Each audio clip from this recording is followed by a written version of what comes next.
90 రోజుల్లో మీరు దీన్ని కంప్లీట్ చేయాలని చెప్పడం జరిగింది. తర్వాత ఇప్పటికి దాదాపు అది సంవత్సరం అవుతుంది. కానీ నేనంటాను వాస్తవం, ఇందాక ఆయన చెప్పినట్టుగా సంక్రాంతికి కాదు, సంక్రాంతికి ఓపెన్ చేసేస్తామని చెప్పారు కదా. చెప్పారండి. దీని వల్ల ఏంటంటే ప్రజలు ఇప్పుడు దసరా వచ్చింది, విజ్ఞానం రాలేదు. దానివల్ల ఏంటంటే ఏంటి జరగట్లేదా పనులు అనేటువంటి భావనలో ఉన్నారు. మేము అంటాము స్పష్టమైనటువంటి కాంట్రాక్టర్ల దగ్గర నుంచి వాళ్ళ యొక్క ఇచ్చినటువంటి వర్క్ షెడ్యూల్ అనుగుణంగా ఏ డేట్ లోపల ఎప్పుడు కంప్లీట్ చేయాలి, అది మీరు ఒక మాట చెప్పారంటే ప్రభుత్వం నుంచి ఒక స్టేట్మెంట్ వచ్చిందంటే ఆ స్టేట్మెంట్ ప్రకారం పనులు జరుగుతాయి అని అనుకున్నప్పుడు ప్రజల్లో రైతుల్లో ఎటువంటి ఆందోళన ఉండదండి. సహజంగా ఆ డెడ్ లైన్స్ కనుక మీట్ అవ్వలేకపోతుంటే ఆందోళన వచ్చే మాట వాస్తవం. ఎందుకంటే గతంలో ఆ మానసిక వేదనని అనుభవించే ఉన్నాం కాబట్టి అటువంటి ఆందోళనకు అవకాశం ఉంది. అదే విధంగా ఏ సమస్యలు ఏ విధంగా ఉండయి, దానికి ఉన్నటువంటి జెన్యూనిటీ ఏంటి, ఆ సమస్య యొక్క ఇందాక మీరు చెప్పినటువంటి ఒక పాయింట్ మీద చిన్న క్లారిఫికేషన్ ఇస్తానండి. గతంలో ఆ రిజిస్ట్రేషన్ చేసినటువంటి విధానం, భూములు సేకరించినటువంటి భాగాల్లో కొన్ని తప్పిదాలు చేసి రిజిస్ట్రేషన్లు చేయటం జరిగింది. ఆ రిజిస్ట్రేషన్లు చట్టరీత్యా నేరమే. కానీ వాళ్ళు ఆ రోజు ఎందుకు చేశారని మేము నిలదీసామండి. అప్పుడు నిలదీస్తే వాళ్ళు ఏం చెప్పారంటే, మేము ఆల్రెడీ వాటికి భూసేకరణ నోటీసులే కాదు అవార్డులు కూడా ఇవ్వటం జరిగింది. అవార్డులు ఇవ్వటం జరగటం వల్ల మేము దాన్ని ప్లాటుల్లో కలిపి వాళ్ళకి రిజిస్ట్రేషన్ చేయడం జరిగింది. ఇప్పుడు వచ్చిన తర్వాత వాటన్నిటిని మూకమ్మడిగా జగన్మోహన్ రెడ్డి గారు తీసివేశారు, రద్దు చేశాడు. కాబట్టి మళ్ళీ ప్రాసెస్ స్టార్ట్ చేయాల్సిందే.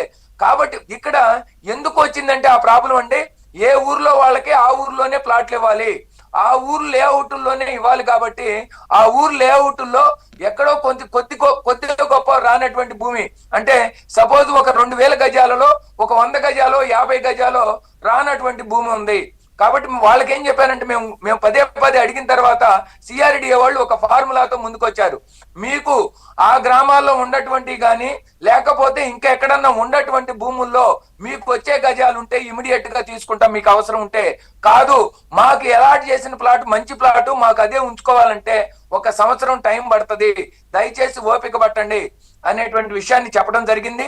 కానీ దానిని ఫస్ట్ లో అడిగినప్పుడే వెంటనే పూర్తిగా ఎవరిని చేయలేకపోయారు, జాప్యం చేశారు. ఆ విషయాలను కనుక రైతులకి అర్థమయ్యే రీతిలో ఏదైతే భూ సమీకరణ మీద భూ సేకరణ మీద నాలెడ్జ్ ఉన్నటువంటి ల్యాండ్ డైరెక్టర్లు అక్కడ అపాయింట్మెంట్ చేయలేదు. వాళ్ళని అపాయింట్మెంట్ చేసి రైతులకు వాస్తవాలను తెలియజేయాలి, మభ్య పెట్టవద్దు. అరాకొర నాలెడ్జ్ తో మీకు ఈ ల్యాండ్ పూలింగ్ మీద కానీ ఇక్కడ ఉండేటువంటి రాజధాని సమస్యల మీద కానీ అవగాహన లేనటువంటి వ్యక్తులతో పైనుంచి రావాలి. ఇందాక మా మిత్రుడు చెప్పాడు, పైనుంచి రావాలంటే పైనుంచి ఏం రావాలి? ఇక్కడ జరిగినటువంటి provision of transfer of plots అని ఉన్నాయండి, పిఓటి ప్లాట్స్ అసైన్మెంట్ రైతులకి. ఆ అసైన్మెంట్ రైతులకి ఒక జీవో నెంబర్ ఇవ్వడం జరిగింది.